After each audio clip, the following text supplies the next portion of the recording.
बिस्मिल्लाहिर्रहमानिर्रहीम। अस्सलाम वालेकुम व्यूअर्स, उम्मीद करती हूँ कि आप लोग सब खैरियत से होंगे। इस वीडियो में हम लोग जानेंगे कद्दू के फ़ायदे, कद्दू के नुकसानात और कद्दू को इस्तेमाल करने के तरीके, और कद्दू कहाँ पे पैदा हुआ था और इसकी हिस्ट्री क्या है। ये है इस वीडियो का डिस्क्लेमर। अगर आपको ये वीडियो पसंद आए तो प्लीज़ मेरे चैनल को सब्सक्राइब कीजिएगा और लाइक शेयर कीजिएगा दूसरों के साथ। तो चलिए बात करते हैं कद्दू के बारे में। कद्दू की दो इकसाम हैं, एक चीन कद्दू, चप्पन कद्दू और दूसरा हलवा कद्दू। चप्पन कद्दू जो होता है वो दो रंगों के होते हैं, सब्ज़ और सफ़ेद। और हलवा कद्दू की कई इकसाम हैं, गोल फल वाली, चिपटे फल वाली और जर्द रंगत वाले, लंबे फल वाली और सुर्खी माइल। गर्ल्स कोई भी किस्म हो, इनकी अफादत किसी तरह भी कम नहीं होती। यानी हमारे पास जो आम तौर पर लौकी इस्तेमाल होती है या छोटा कद्दू इस्तेमाल होता है, उसको हम लोग चप्पन कद्दू बोलते हैं। वो हमारे खाने के लिए इस्तेमाल किया जाता है। जबकि जो पेठा कद्दू है, यानी कि जो बड़ा वाला कद्दू होता है, हलवा कद्दू, उसका हम लोग हलवा बनाते हैं। उसको अक्सर सब्ज़ियों में भी इस्तेमाल करते हैं, उसका मुरब्बा वगैरह भी बनाया जाता है। तो अब हम लोग इसके फ़वाइद के बारे में बात करते हैं और उसकी फजीलत के बारे में थोड़ी सी। उसे ख़ास तौर पर गोश्त खिलाने वालों को शौक़ से खाना चाहिए, क्योंकि ये गोश्त के नुकसानात और दूर करने की बड़ी सलाहियत रखता है। कद्दू सब सब्ज़ियों पर फजीलत रखता है, क्योंकि पैगम्बर इस्लाम हज़रत मोहम्मद मुस्तफ़ा सल्लल्लाहु अलैहि वसल्लम उसे बड़ी रग़बत से इस्तेमाल फरमाते थे और गोश्त के शोरबे में कद्दू तलाश करके तनावुल फरमाते थे। इससे भी ये साबित होता है कि गोश्त के साथ कद्दू पकाना बेहतर है। यानी कि अगर गोश्त के जो नुकसानात हैं थोड़े बहुत, वो कद्दू डालने से, एक तो गोश्त जो है वो अच्छा पकता है, गल भी जाता है और इसका जायका भी अच्छा होता है। दूसरी साइड पे जो कद्दू है वो इसकी तासीर ठंडी होती है। तो चलिए हम लोग बात करते हैं कद्दू के फ़वाइद के बारे में। सबसे पहले है तिब्बी ख़वास और इलाज। कद्दू गोल हो या दराज, यानी किसी भी किस्म का हो, छोटा हो, बड़ा हो, लंबा हो, जिस तरह का भी हो, लेकिन उसके फ़वाइद जो हैं वो बहुत ज़्यादा हैं।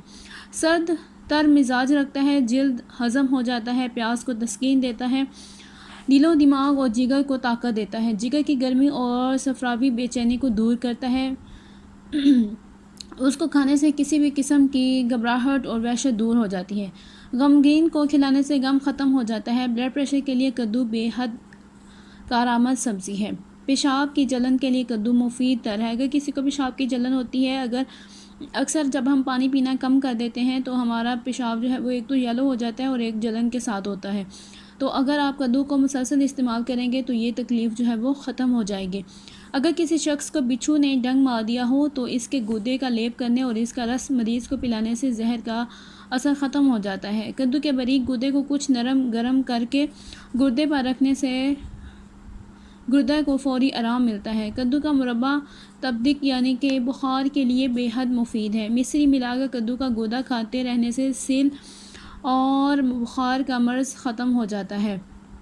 अब हम बात करते हैं कद्दू के मुरब्बे के बारे में। कद्दू का मुरब्बा इस तरह बनाएं कि इसका छिलका उतार लें और 2 इंच के टुकड़े बनाकर कांटों से इस तरह सुराख कर लें और फिर इन्हें उबाल कर गिल जाने दें। फिर इन्हें चार पे फैला दें ताकि इनमें से पानी निकल जाए। फिर चीनी की चाशनी को जोश देकर गाढ़ा कर लें और इसमें ये कद्दू के टुकड़े डाल दें। तब किशमिश, बादाम और छुहारे इसमें मिलाकर मर्तबान में डाल दें।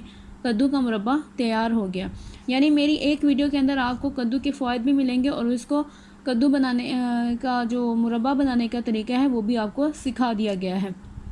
हमारी दादियाँ, हमारी नानियाँ, हमारे जो पीछे बुज़ुर्ग लोग थे वो इसका इस्तेमाल बहुत ज़्यादा करते थे।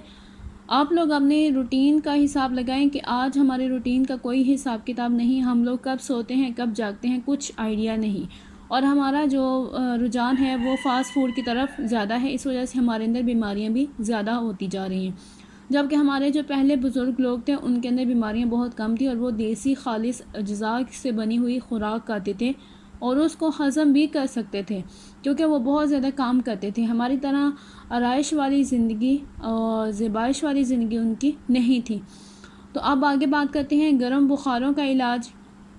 कद्दू गर्म और खुश्क बीमारियों और गर्म बुखारों में नहायत मुफीद होता है। जिसमें गर्मी और बुखार की वजह से नींद ना आती हो, हाथ पैरों में सोजिश हो, तो उसे उबालकर थोड़ा सा नमक या चीनी छिड़कर मरीज़ को खिलाने या इसका शोरबा पिलाने से बहुत फ़ायदा होता है। तो आगे बात करते हैं नंबर 4 पे दांत दर्द कद्दू का गूदा 5 तोला, लहसुन 1 तोला दोनों को मसल कर एक से पानी डालकर खूब पकाएं। जब आधा पानी जल जाए तो नीम गरम से कलियां निकालें, कलियां करें, कुल्लियाँ यानी कि जो आपकी कुल्लियाँ होती हैं वो करें, दांत का फौरी दर्द ख़त्म हो जाएगा। अब बात करते हैं अगर किसी को आँखों का मसला हो तो तब क्या करें। कद्दू का छिलका हस्बे ज़रूरत लेकर साया में खुश कर लें, फिर जला लें, फिर मौजज़ा नुमा दवा तैयार है। खल में पीस कर मश्क गुबार कर लें। सुबह 3-3 सलाइयाँ 2 आँखों में बतौर सुरमा लगाया करें। थोड़े ही अरसे में आँखों की तमाम शिकायतें ख़त्म हो जाएंगी। अब बवासीर के बारे में बात करते हैं। कद्दू का छिलका हस्बे ज़रूरत लेकर साया में खुश करें और बारीक पीस कर महफूज करें। दोनों वक्त 6 माशा से 1 तोला तक आप ताज़ा करके हमरा फाँक लिया करें। 2-3 यौम के इस्तेमाल से बवासीर का खून आना बंद हो जाएगा। यह खूनी दस्तों के लिए भी लाजवाब है। अगर किसी को खूनी या मादी बवासीर दोनों हैं तो आप दोनों में इसका इस्तेमाल कर सकती हैं। तो आगे बात करते हैं जिन लोगों को नींद ना आती हो या नींद ना आने का मसला हो तो उसके बारे में क्या किया जाए। दौरे हाज़िर का मर्ज़ आम है कि यहाँ पे हर एक को बेख्वाबी का मसला बहुत ज़्यादा है। रात को नींद नहीं आती, देर तक जागते रहते हैं। गैर सेहत सरगर्मियों, चाय, कॉफ़ी और कोला मशरूबात के बकसरत इस्तेमाल के अलावा चटपटी ग़िज़ाएँ जो हैं वो हम लोग खा रहे हैं, जिसकी वजह से हमारी नींद जो है वो ख़त्म हो जाती है। जबकि उस नींद को कद्दू के ज़रिए मनाया जा सकता है। ऐसे अफराद के लिए कद्दू को दही में शामिल करके पकाना चाहिए, या जब इसका रायता दही के अंदर यानी कि जब इसको बॉयल करके इसका रायता बनाया जाता है दही के साथ, तो इससे भी आपको नींद जो है वो अच्छी आती है। और सोते वक्त रोगनी कद्दू की मालिश करना चाहिए, तो इससे भी आपकी नींद अच्छी होती है। खशखाश के साथ खाने से भी नींद अच्छी आती है।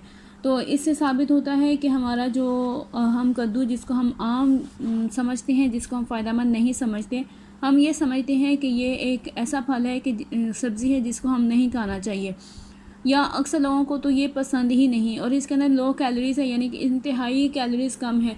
अगर आप अपनी स्किन को अच्छा करना चाहती हैं, अपनी जो ख़वातीन हैं उनकी जो स्किन है वो अपनी स्किन के बारे में हर टाइम फ़िक्रमंद रहती हैं, तो उनके लिए ये सबसे अच्छा टोटका है कि आप सुबह टाइम लौकी का शरबत बनाकर ज़रूर इस्तेमाल किया करें। इसको जूसर के साथ ग्राइंड करके या ग्राइंडर के साथ इसका जूस बनाया करें और इसके अंदर गाजर मिक्स कर लें या खीरा और थोड़ी सी पालक।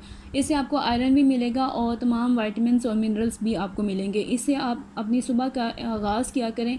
इसके साथ आपके ना सिर्फ स्किन अच्छी होगी, ना सिर्फ आपके बाल अच्छे होंगे, बल्कि आपका मोटापा भी काफ़ी हद तक कम होना शुरू हो जाएगा। तो उम्मीद करती हूँ कि जितने भी फ़ायदे मेरे पास थे मैंने आपको बताने की कोशिश की।